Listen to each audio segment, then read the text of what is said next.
I've spoken to a lot of men and women recently. Some are recently divorced, some are have never Hmm. been married, and Hmm. they've found always living with a partner quite frustrating. And Hmm. there's always an Hmm. element, and these I guess aren't Hmm.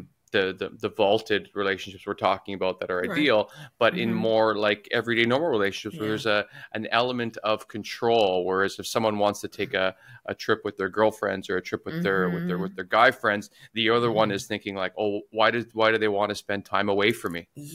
You know, Yes. why do Yes. they, someone's afraid of someone else cheating, and there's this Hmm. element of fear in Yeah. that, which is why I Hmm. think more people are going towards open relationships now, where they Yeah. want that intimacy at home, but they Uh-huh. also want the ability to find other partners and go Right. like that. So I'm hearing a lot Right. of that from friends, and it's Yes. yeah, it's interesting. I think people are rethinking the entire dynamic of what a romantic Yes. relationship means. I mean, like you could have more casual, shorter Hmm. term Hmm. lovers and take trips and be intimate and have Right. that closeness. It doesn't have to be this guilt centered idea of like, Hmm. oh, it's not married committed sex, so it's Yeah. cheapened, it's less, and like Yeah. I No. don't know. I think we're all No. rethinking what Yes. society could be. Is that what you're hearing from the people that you're interviewing as well? Yes.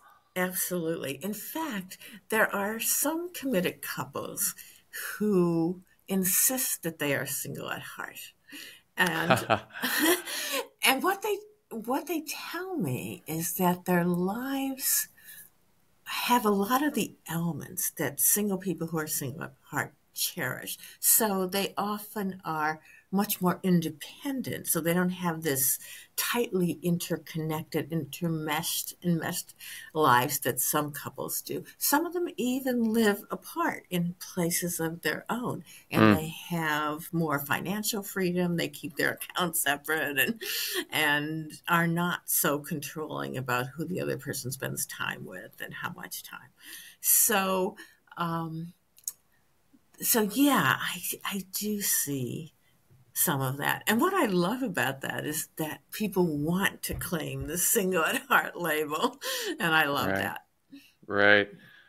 Yeah, yeah, because that is not a thing that is normally discussed. It's not Right. many people, if anyone, I've ever heard saying like, no, I just want to. Like most people that are saying, I just want to stay single, is Uh-huh. because they've had a series of horrific relationships or Yes. abuse and trauma and things like that, and Right. they're just conditioned to believe that any sort of romantic relationship will be disastrous. There's not a lot of people Yeah. that are just simply like, no, the relationships I've had have been okay, Yeah. but I would like this life of more freedom and with my friends and to explore. And I think, Yeah.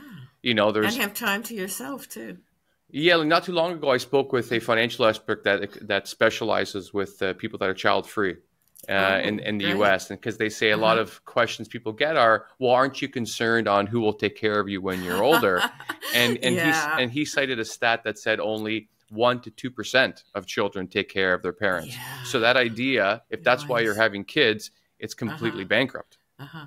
And when you're single at heart and you are embracing your single life and you're not creating around a life around the expectation that someone's going to be there for you, you can take the necessary steps to be better prepared.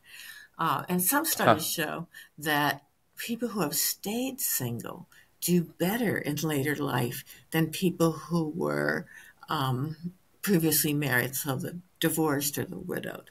And Right. in part, that's because they've learned how to do things. And so, for example, there's something that is an advantage for married couples while they're married, which is that each person doesn't have to do everything. They can split the chores, right? Now, of course, Right. there'll be big conflicts over who's not doing their fair share. But nonetheless, Right. each person doesn't have to do everything.